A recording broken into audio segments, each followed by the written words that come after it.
Infierno.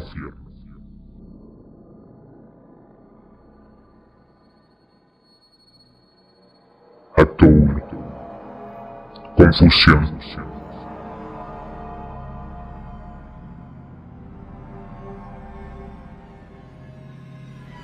El sol se filtraba por los grandes ventanales que cubrían la habitación. Sin embargo, no era un sol normal. Un color rojizo cubría todo. Podría verse el polvo flotar en el aire como si hace mucho no se hubiera limpiado la casa. Marcos abrió los ojos. Su espalda descansaba en la pared, la cual se sentía fría a pesar del sol incandescente que bañaba el lugar. Marcos notó algo extraño.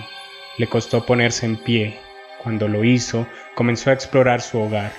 Se asomó a las ventanas, pero la luz rojiza le encandiló los ojos y le fue imposible mirar a la calle. La misma luz en sus ojos lo dejó ciego momentáneamente y comenzó a retroceder para darle la espalda a la ventana. Fue ahí cuando sus pies chocaron con algo que lo hizo trastabillar y caer. Parecía estar superando una resaca. Su cabeza la sentía hinchada como globo y su cuerpo tan pesado como una roca. Dirigió su mirada apremiante ante aquel bulto que lo hizo caer. Sus ojos se abrieron como platos. Totalmente sorprendido se incorporó como pudo del suelo y dio algunos pasos hacia atrás. Se arrodilló en el piso. Con su mano derecha tapó su boca para no gritar y con todas sus fuerzas comenzó a forzar a su cuerpo a despertar. Un instante de silencio y comprendió que no estaba dormido, estaba despierto. Frente a él, un cadáver reposaba en el suelo de su sala. Tenía sangre por todos lados. Agachó la mirada tratando de comprender qué había pasado y un cuchillo descansaba en su mano izquierda. Estaba tan confundido que no supo precisar si el cuchillo siempre estuvo en su mano o lo tomó víctima de su estupor. Se quedó quieto por algunos minutos, lo que él hubiera jurado fue una eternidad. Finalmente se acercó gateando hasta el cuerpo inmóvil de su hermano menor. Tal como lo había visto en películas, buscó pulso en el cuello de Carlos, su hermano. No había ninguna señal de vida.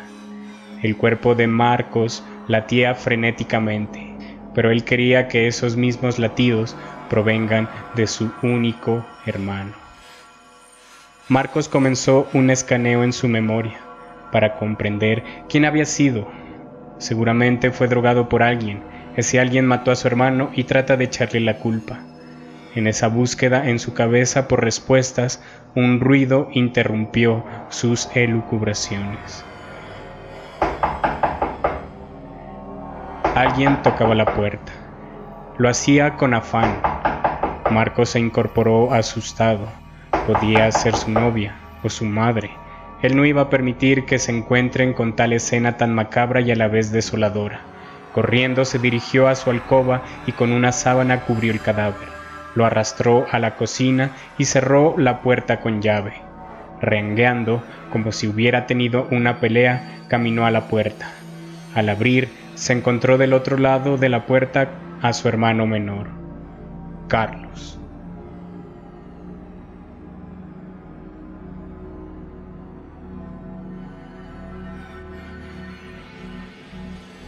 Acto 2. Crimen.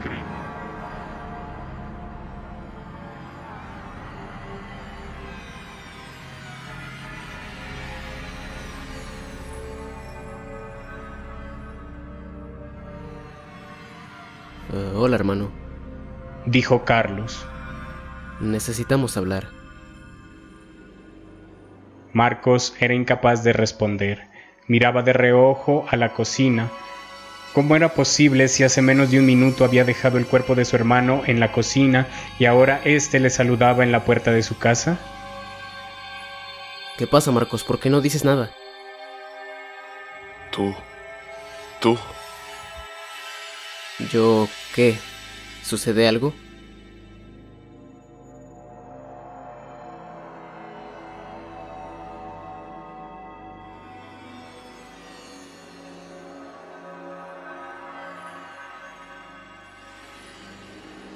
Marcos cerró la puerta en la cara de su hermano. Corriendo fue hacia la cocina. No había nadie. No había cadáver. No había rastro de sangre. No había cuchillo. El único color rojo en el lugar era el dejado por aquel sol abrasador. Marcos sintió una extraña paz.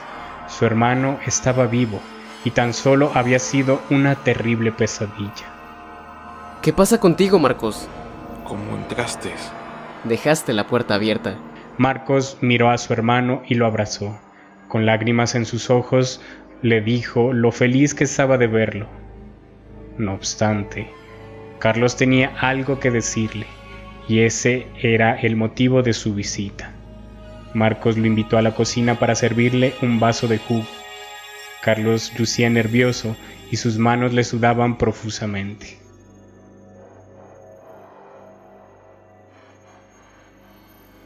Tienes que decirme. Preguntó Marcos notando el nerviosismo de su hermano. No sé cómo decir esto, pero ya no puedo más. Dijo Carlos. Tomó el vaso de jugo de naranja que le ofreció su hermano y se lo acabó rápidamente. Ey, tranquilo, hermano. No creo que sea tan grave. Después de esto dudo que quieras seguir siendo mi hermano, afirmó Carlos.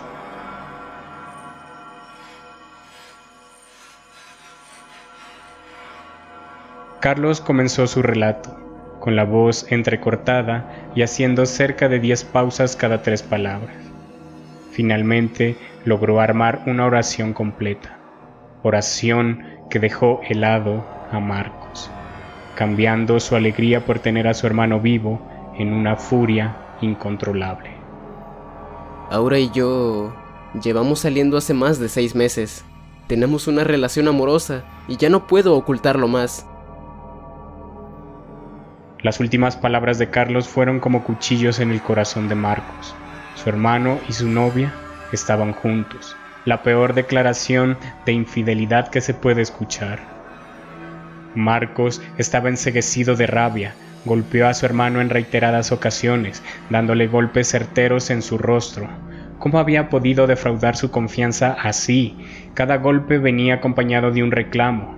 Carlos no podía defenderse, su contextura era delgada y nunca había sido capaz de ganar una pelea. Lo único que podía hacer era clamar por su vida a su hermano. Finalmente, Carlos pudo quitarse de encima a su hermano y logró tomar un cuchillo que descansaba en el mesón. Debes entender que Aura ya no te quiere, Marcos, gritó, y aquellas palabras sellaron su sentencia. Marcos, como una fiera herida, arremetió contra su hermano.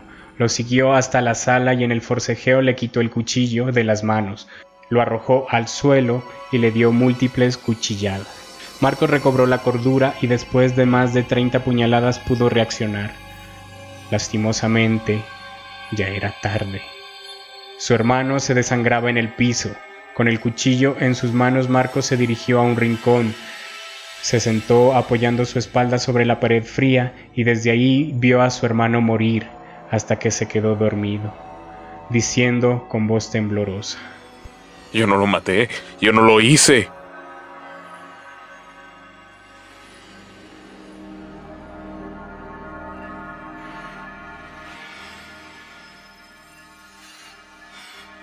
Acto 3. Bucle.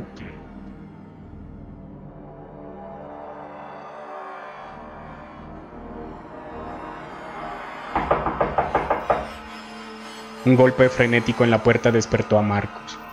Este abrió los ojos de un sopetón y se encontró con la imagen de ver a su hermano muerto. Con su cuerpo adolorido caminó hacia la puerta. Sea quien sea, lo iba a despachar. Después se desharía del cadáver de su hermano. Él no merecía vivir, había traicionado su confianza. Las 2 personas en las que más confiaba en el mundo lo habían defraudado.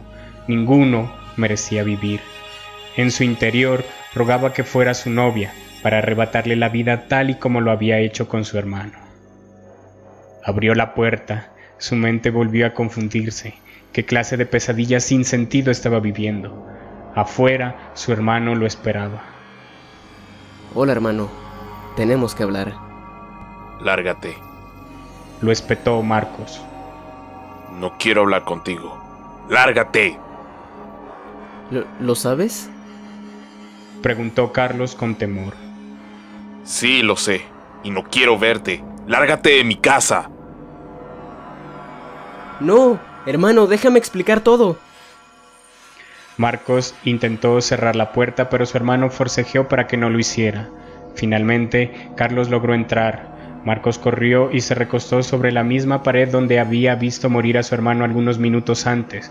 Su mirada seguía fija donde su hermano se había muerto, pero ahí no había cadáver, ni la más mínima mancha de sangre o señal de forcejeo o asesinato. Su hermano se arrodilló junto a él y trataba de explicarle su amorío con Aura, su novia. Sin embargo, Marcos no quería hablar, sabía en qué había terminado todo cuando su hermano le contó la verdad. Marcos solo quería que su hermano se fuera de la casa. Aquella situación lo confundía más y su mente viajaba entre la locura y la cordura, sin parar, de un lado a otro. Finalmente, Marcos no soportó más y arrastró a su hermano hasta la salida. Pero Carlos estaba empeñado en no salir de esa casa. Antes de que pudiera sacarlo, una nueva noticia fue el detonante de la tragedia. Nuevamente. Aura está embarazada y creo que ese niño es mío. Nuevamente Marcos perdió los estribos. Se dejó gobernar por la locura. Apabulló a su hermano con una terrible lluvia de golpes, fuertes y certeros en su rostro. Cuando paró, observó a su hermano tirado en el suelo, sangrando, llorando, suplicando, y esa sensación lo alimentaba de más odio. Se dirigió a la cocina, tomó un cuchillo del portacuchillos y sin ningún atisbo de misericordia apuñaló a su hermano tantas veces que era imposible contarlas. Cuando reaccionó, gateó hasta un rincón, lloraba y repetía: Yo no lo maté, yo no lo hice.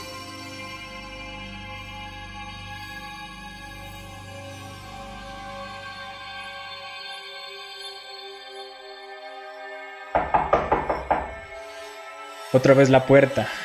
No puede ser. Otra vez no. Carlos, lárgate, gritó desde su rincón. Sabía que otra vez su hermano estaba vivo porque no estaba frente a él tirado en el suelo. Los golpes del portón cimbraban en sus oídos. Afuera Carlos suplicaba que le abriera. Ignoraba que Marcos le estaba salvando la vida. Algún día se ha de cansar y se ha de largar de aquí. Pero Carlos nunca se rindió. Finalmente tumbó la puerta y entró. Te dije que te largaras. No puedo irme sin darte una explicación. Ya recibí todas las explicaciones necesarias y si no te vas te voy a matar. Carlos se estremeció al oír las palabras de su hermano. Él ignoraba que todo lo que le decía era verdad.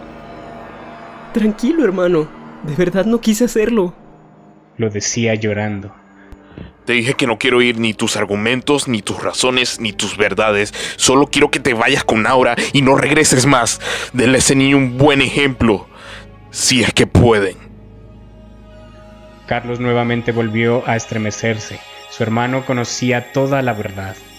Lo lamento, dijo Carlos, y Marcos sintió que sus palabras no eran reales. Lo odió por eso. Como diapositiva recordó toda su infancia, su adolescencia, su universidad, cada detalle vivido juntos. Lo ponía triste y enojado a la vez. ¿Cómo pudiste ser tan infeliz?, le recriminó Marcos. Solo pasó. Lo siento. Cada palabra de Carlos sonaba falsa a los oídos de Marcos y este se iba irritando más y más. Luego de librar una batalla entre su cordura y su locura, la locura ganó y sin piedad sometió a su hermano, hasta vivir el mismo cuadro de siempre. Carlos yacía muerto sobre el suelo sangrando. Yo no lo maté, yo no lo hice. Marcos vivía del remordimiento del asesinato a la satisfacción de la venganza. Cada vez que se repetía ese bucle en el que estaba tratando de no asesinar a su hermano, pero este siempre buscaba la forma de hacerle perder los estribos, como si Carlos no aceptara las oportunidades de vida que Marcos le daba. Incluso Marcos optó por esconderse, pero Carlos entraba en la casa y lo encontraba. Marcos vagaba en la furia de ser engañado, en el dolor de la traición, en la tristeza por la pérdida de su hermano y su mujer, desesperación porque cada vez que intentaba dejar a su hermano intacto no podía. Siempre el mismo cuadro, siempre su hermano desangrándose y él recostado en un rincón llorando, lamentándose de sus actos. Yo no lo maté. Yo no lo hice.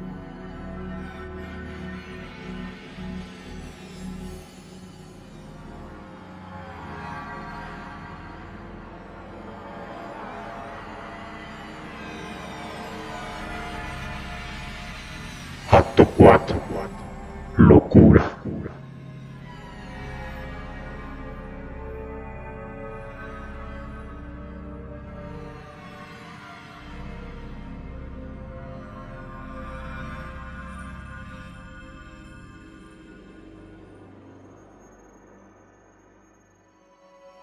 Dos médicos caminaban por todo el pabellón de enfermos peligrosos del centro psiquiátrico Santo Ángel. El uno llevaba una bata blanca, su cabello ya estaba blanco y muy corto. Además, algunas zonas que evidenciaban que la alopecia, seguramente genética, pronto lo dejaría calvo. Él le explicaba la condición mental de cada uno de los pacientes al otro médico, quien parecía ser mucho más joven. Llevaba el cabello largo recogido con una coleta y un gran par de lentes reposando sobre una nariz aguileña. También vestía una bata blanca y los dos caminaban con la espalda muy recta, caminando como si tuvieran una varilla atravesada por su espalda, como si pertenecieran a un cuartel militar. Este es el enfermo número 8. Le decía el anciano a su colega, parados frente a la puerta de la habitación. Es un sociópata asesino de mujeres. Con la medicación permanece calmado e inofensivo. Incluso habla de varios temas con absoluta elocuencia. Después le comentó a su colega el tratamiento que recibía y algún que otro pendiente. Así caminaron por el extenso pasillo. A sus lados estaban ubicadas las diferentes habitaciones de los pacientes del psiquiátrico. Pasaron por la habitación 9, un hombre atormentado por el fantasma de su padre que lo violaba. La habitación 10, un hombre con extremo trastorno obsesivo-compulsivo. La 11, un hombre esquizofrénico que en un ataque había matado a su madre. Así recorrieron 20 habitaciones pertenecientes al pabellón de enfermos peligrosos, todos con el mismo común denominador, de ser asesinos presos de la locura. Este es el número 20, dijo el doctor. Los dos se asomaron a la ventanilla y un hombre corpulento reposaba en un rincón. Llevaba una camisa de fuerza y pasaba de volverse loco, golpeando el piso con su cabeza y gritando, para luego regresar a sentarse en aquel rincón a llorar y repetir: Yo no lo maté. Yo no lo hice. Se llama Marcos Zapata. Asesinó a su hermano con 50 puñaladas. Luego gritaba, lloraba y peleaba con alguien. Sus gritos alertaron a los vecinos, quienes llamaron a la policía. La policía encontró a su hermano muerto, cubierto de sangre, y él gritando primero que lo odiaba y después que no lo hizo. Fue traído acá porque no sale de ese estado. Nadie sabe cómo realmente ocurrió esto, pero matar a su hermano lo dejó totalmente desquiciado. Epílogo. Algunas personas piensan que al morir si has obrado mal, irás al infierno, pero la realidad es que el infierno lo vivimos en nuestras propias vidas. No se necesita morir para ir al infierno.